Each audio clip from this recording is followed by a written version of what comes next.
You can see the computer networks laboratory. Here I have shown you the the syllabus copy of the VTU.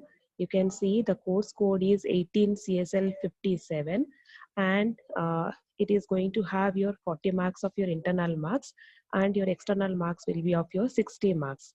Okay, and you can see here the course learning objective will be demonstrate the operation of network and its management commands, where we have to learn some of the commands which is going to helpful for us to design this network management things.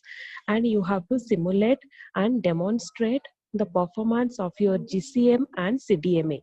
This GCM and CDMA, basically we used to use this both the things in the mobile phones.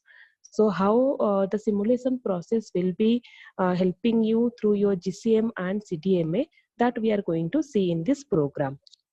The next one, we are going to implement the data link layer. We have so many of layers, how to utilize all these layers, the transport layer protocols, all these things we have to see in our lab. Here you can see one more thing. For to do this experiment, what are the things we want is we have to use NS2 or NS3. Normally we are using for this lab NS2. The NS3 will be the advanced version of your NS2, but we are going to use the NS2. NS means network simulation, the version will be 2. Here similarly, network simulation, the version will be 3. Okay, this is the thing of this is the you are going to use this simulator to simulate all your programs. So here you will be having 12 programs, part A and part B. So here let's see the part A and part B programs. Here as you can see the part A program, there are 6 programs. The last 5th and 6th program will be on your GSM and CDMA, where we have to learn how we are going to use these things in our mobile phones. Normally mobile phones we are not going to use, but the mobile phones architecture we have to see in these 2 programs, how it is going to work out in the different layers. So I will be teaching you all the layer kind of things in our theory, because theory has not started yet for this thing. And the first 4 programs you have to simulate with your NS2, that is network simulator 2. In your part B, these 6 programs will be on your Java programs, and these things you can run in any of the environment, in Java environment, otherwise in your Ubuntu environment. So the first thing is how you are going to do this. NS2 you have to install in your Ubuntu platform. Okay, so if Ubuntu platform is not there, it won't support. And one more thing, in your Windows platform you cannot run this. You should have the Ubuntu platform to run all these programs. If you want, you can run the part A program also and part B program also. All the programs you can execute in your Ubuntu platform. And here also you can see some of the graphs you have to see for these programs and all. You have to see the graphs. You have to forget the graphs, how the packets will be moving from one place to another. And here you can see the number of packets, how many packets has been dropped and all. So these things in a architectural way, it is going to visualize. You can see how one packet is coming from one source to the destination and how it is dropping. All these things you can see from this part A program. And part B program also, where we are going to use all the algorithms. Basically in your computer networks, it is based on the algorithms. So we have to understand what is the meaning of your algorithms.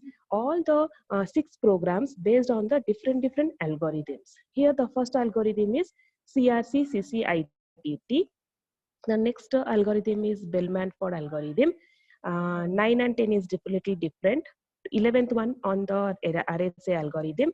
And here you can see the leaky bucket algorithm. All these algorithms, it is a one-time study only, because these algorithms will also come in your theory exam, and also it is a part of your lab exam. Okay, so once if you will prepare the logic of this, it will be helpful for you both the sides, in your lab also, in your theory also.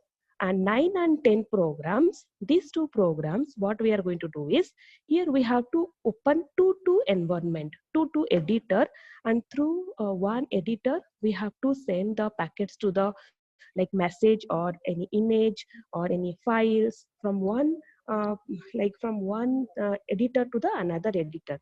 So where in the ninth and 10th program you can use in one system. If you want to use, you can go for the second system also. It means you can use two system at a time to run this program. So from the computer 1, if you are sending any image to the computer 2, you can send it by using these programs. So these 9 and 10 programs are very small programs. You have to write the program code in your client side also and in your server side also.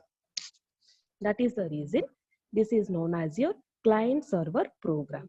Both the things. Okay, this is a datagram socket program and this is a client server program. Both the things are your client server program. So you can use one system as your client, second system as your server, and you can send the packets from one system to another system. So this is all about your syllabus. This kind of programs you are going to have. And here you can see one more thing also.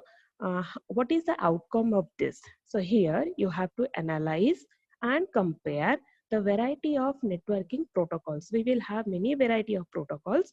You have to analyze and you have to compare.